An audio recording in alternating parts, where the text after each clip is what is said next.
بسم اللہ الرحمن الرحیم۔ السلام علیکم ورحمۃ اللہ وبرکاتہ۔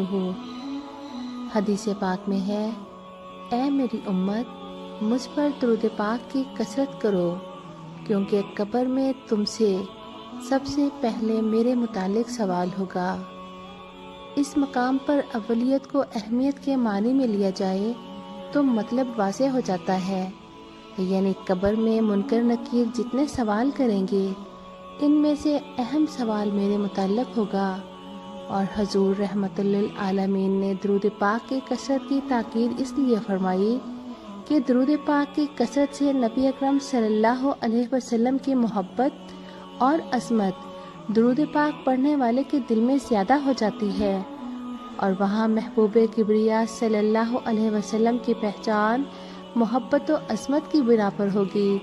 اس لیے حدیث پاک میں فرمایا کہ جس کے دل میں ایمان ہوگا وہ منکر نکیر کے سوال کے جواب میں بلا جھجک اور برملا اظہار کرے گا، یعنی اے فرشتو، یہی تو میرے آقا ہیں جن کا نام اسم کرام محمد صلی اللہ علیہ وسلم ہے۔ یہی آقا ہمارے پاس روشن دلیلیں لے کر تشریف لاتے تھے۔ منکر نکیر کہیں گے، بے شک تو کامیاب ہوا، ہم جانتے تھے کہ تو یہی جواب دے گا۔ اور وہ منافق جس کا دل محبت و عظمت محمد مصطفیٰ صلی اللہ علیہ وسلم سے خالی ہوگا، جب اس سے منکر نکیر سوال کریں گے کہ تو ان کو پہچانتا ہے، تو وہ کہے گا، ہائے افسوس، میں ان کو نہیں جانتا۔ دنیا میں لوگ ان کو جو کچھ کہتے تھے میں بھی کہا کرتا تھا۔ اس جواب کو سن کر فرشتے کہیں گے، ہاں ہم جانتے تھے کہ تو یہی جواب دے گا۔ پھر اس پر قبر کا عذاب مسلط کر دیا جائے گا۔ لیکن ایسی نصیحت وہی شخص قبول کرے گا جس کے نصیب اچھے ہوں، قسمت بہت بلند ہو۔ جیسے کہ بعض علماء کرام بیان فرماتے ہیں، ایک وقت دو مولوی صاحبان کے درمیان مناظرہ منعقد ہوا۔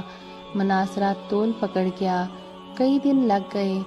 ایک دن جب صبح صبح دونوں مولوی صاحبان مناظرہ کے لیے آئے تو آمنے سامنے سٹیج لگ گئے۔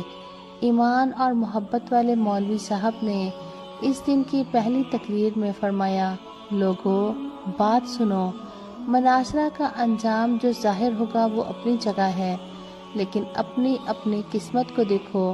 مجھے 7 دن ہو گئے، مجھے آرام و سکون میسر نہیں، دن بھر مناظرہ کرتا ہوں اور رات بھر ورک گردانی کرتا رہتا ہوں، کتابیں دیکھتا ہوں کہ کہیں مجھے رسول اکرم صلی اللہ علیہ وسلم کے کمالات کی، حضور انور کے لیے اللہ تعالیٰ کی طرف سے عطا کردہ علم کی، اختیار کی، شفاعت کی کوئی بات، کوئی اعجازی شان ملے، میں اسے جمع کرتا ہوں، اور یقیناً میرا مد مقابل بھی رات بھر نہیں سوتا ہوگا، وہ بھی یوں ہی ورک گردانی کرتا ہوگا، لیکن وہ تنقید کی باتیں تلاش کرتا ہوگا کہ کہیں سے کسی کتاب میں مجھے یہ مل جائے کہ حضور کو فلاں بات کا علم نہیں تھا، حضور کو فلاں بات کا اختیار نہیں تھا، وغیرہ وغیرہ، کیونکہ اس مناظرہ میں میرے سوالوں کا جواب دینا ہوتا ہے۔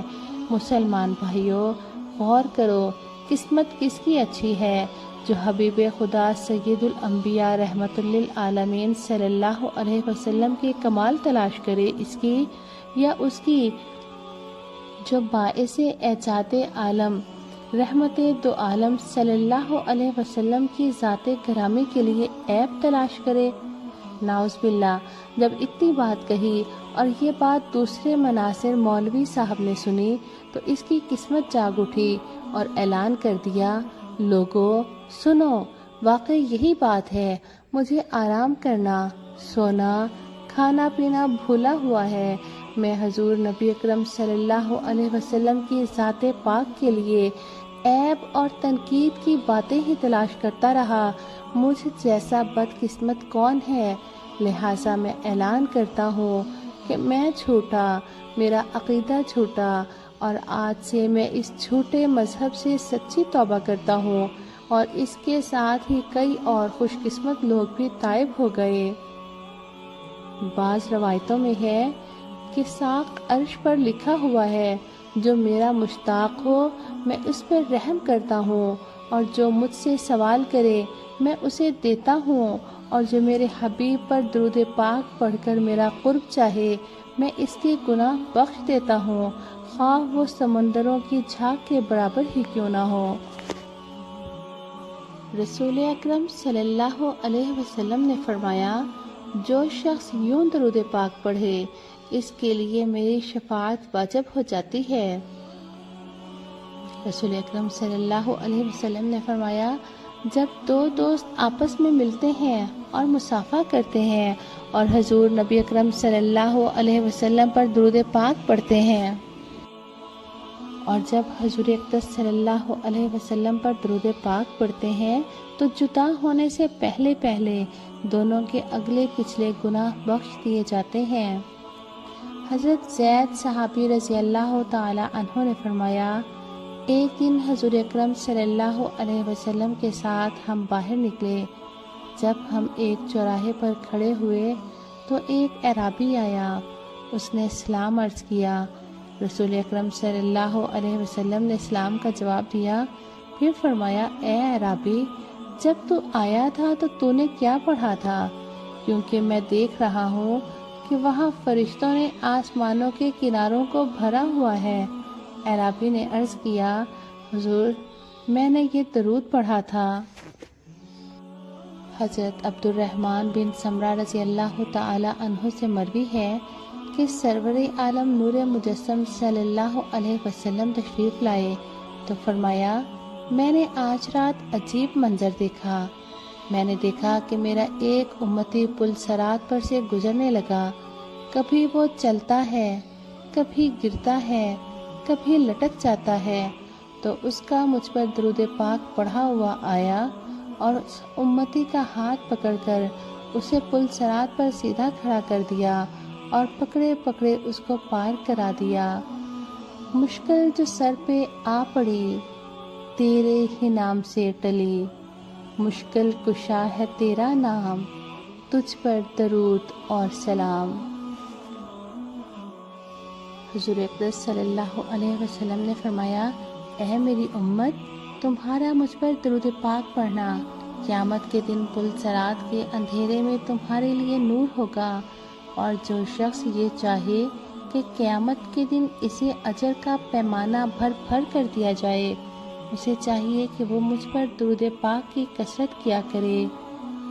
اور اے میری امت، تمہارا مجھ پر درود پاک پڑھنا تمہاری دعاؤں کا محافظ ہے، اور تمہارے لیے رب تعالیٰ کی رضا ہے، اور تمہارے اعمال کی طہارت ہے۔